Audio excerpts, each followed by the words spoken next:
Floating over Michigan International Speedway, one of America's most enduring images, the Goodyear blimp hangs overhead today, keeping up with the cars on the track down below. We are under yellow, and Nigel Mansell and Mario Andretti's crews both have to be thinking about what they're going to do about possibly stopping again for just a splash of fuel.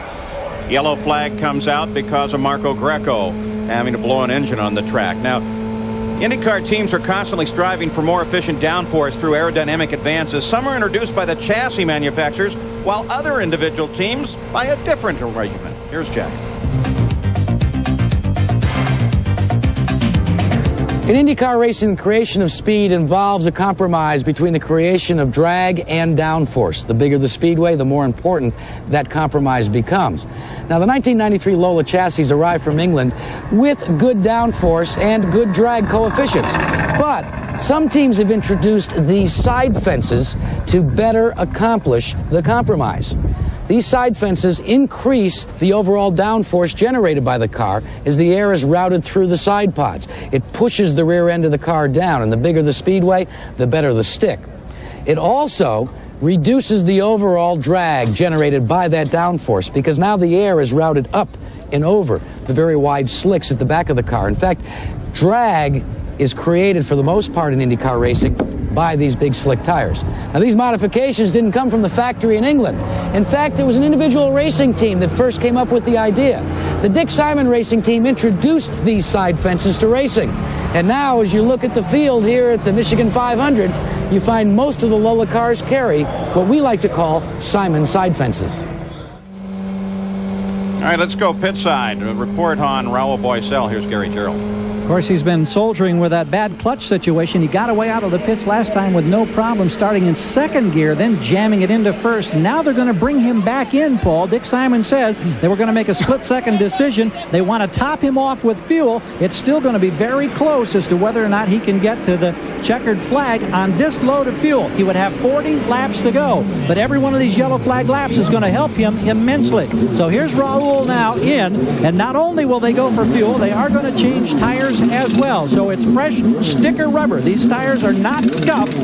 They made a big wing change, 1.5 turns the last time he was in. They're happy with that. Now they push vigorously. Second gear. He gets out of here in about 15 seconds. Let's go back to Jack. Well, Paul, the brain trust here for Mario Andretti and Nigel Mansell, they have determined that in both cases, Newman Haas will pit to take a splash and go. Both cars are going to come in. There was a lot of conversation on the radio. Nigel requesting, should I or shouldn't I? They're going to play it not at all close to the vest. They're going to play it real conservatively. Come in because of the speed both cars have got, the cushion that they have. They're going to take the necessary fuel because there's still plenty in the tank. Don't worry about that. Of course, they'll try and do it if they can under this yellow. You can see the PPG pace car ahead of Nigel Mansell. The lights are still flashing on the back, and that is an indication to the drivers behind the pace car that there is at least one more lap of yellow flag. Now, Nigel Mansell is going to peel off. Got to be very careful not to get past that pace car as he heads down into the pits and is going to pick up what should be the last fuel of the race. As the starter of the race says, on the next lap we will go the green flag, Jack. Well, that's a good break. I mean, it's a problem, but remember, Nigel Mansell is at the tail end of the pit road. He's towards turn 1. He again has a problem getting the clutch engaged, but once he passes Ari Leyendijk's pit, he can come to full song. Meanwhile, Mario Andretti going down 1/2 turn on the front wing. He is off and away, so they've taken on the fuel. They're ready to go to the checker. Well, as they'll line up, Nigel Mansell will be the leader of the race. Mario Andretti come out in second place. Teo Fabi comes in and gets a flash and go. You caught a glimpse of Bobby Rahal, who did the same. So everyone should theoretically, Bobby, be in proper position now to run all the way to the end of the race. We'll take a look at the running order right now. I've just run my figures on it, Paul, and they can both go to the end of the race right now if they don't use any more than what they have in the past. Nigel and Mario both gone 38 and 39 laps respectively, and so they shouldn't have any problem. Believe me, they'll be close to out the end. And so with this yellow, Mario has closed up, so he is going to come behind Nigel Mansell as they come back to the green flag, and green flag racing once again. The green is out. We're racing. Mario Andretti is going to do everything he can to close on his teammate. There's plenty of traffic right there. Mario is just behind Rahal. Will he Into the first corner. Mario selects a high line, comes around ribs, continues his pursuit of Mansell. Traffic playing such a big part of this. A look back from Alonso Jr. Mario trying to close. Remember, there isn't a driver out there that's going to make it easy on you. Nigel Mansell setting up behind Raul Boesel, who at speed is very, very quick on this circuit. Boesel is fourth. Leyendijk is third. Mansell had to get out of the throttle there as he came up behind Boesel. You see it's killed his momentum for a moment. Watch as he begins his counterattack. This is the kind of thing that can cost Mansell in these closing laps of the race. Anytime he gets involved with traffic, he would love to get clear of all this so that he can deal with Mario on his own terms. Do you mean the inexperience, Paul, because of not having run these high banks ever before, or the question of being blocked? Here comes Mario ripping by Rahal. Simply the question of being blocked. I think inexperience is something that attaches to Nigel Mansell for about 3 laps and then forget it. He knows exactly what's going on. You can see how close Mario came to Rahal when he was drafting him trying to get by, using everything that he could get, because they know they're going to have a shoot-off right at the end. You speak of experience. This is Mario's 29th season, 385 starts. Just incredible. The next most experienced guy in this race is Bobby Rahal with just 74 starts. I think it's so great that Mario started on the pole in the first race here 25 years ago and starts on the pole here today and is now in a shootout with his teammate for the lead of the Michigan 500. And that Newman Haas is running again 1-2 as they did when Michael and Mario were 1-2 here. There is Carl Haas, the architect of this team. And they succeeded back here in 1989.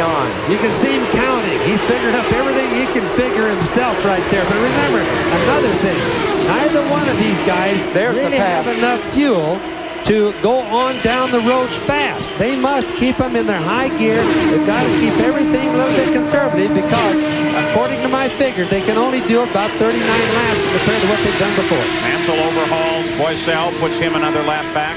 Mario Andretti won this race in '84. His son, Michael, won it in '89.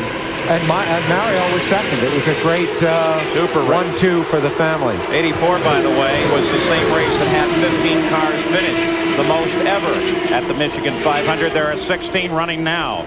Now Nigel handles up Robbie Gordon. You know, he passed Robbie, and Robbie came right back by again. This is a problem sometimes late in the race. But again, there isn't a driver out there to give these guys any slack whatsoever just because they're leading the race. Everybody's cutting their own piece of cake right now. And because of the splash and go, they ended up at the back of the field behind the pace car. Oh, look at him come up on Emerson Fittipaldi. Robbie Gordon may be only 24 years old, and Nigel Mansell may be the world champion, but he isn't cutting him any slack here. And the line that Robbie Gordon has been using, especially off of 4, he can't be more than 3 or 4 inches away from that wall. Well, that's where all the dirty stuff is. Where you see the black stop and the gray start at the top of the track, that's where all the rubber and all the trash has been thrown up all day. So you got to really be careful getting out into that part of the track. They're coming for 4 now. Mansell comes up, but not nearly as close to the wall as Robbie Gordon is capable. He comes around now. Alonso Jr. lets him pass. That's pretty easy there because that's a Chevrolet engine. The Fords are awesome fast compared to Chevys here in Michigan. You see the interval now. Nigel Mansell to Mario Andretti. Still plenty of traffic for Mario. The highest place Chevrolet is back in 6th place with Bobby, so it looks as if Ford's failure to win a 500-mile race is going to go by the board. I think they're going to win one here today. So Mario Andretti continues his pursuit of his teammate.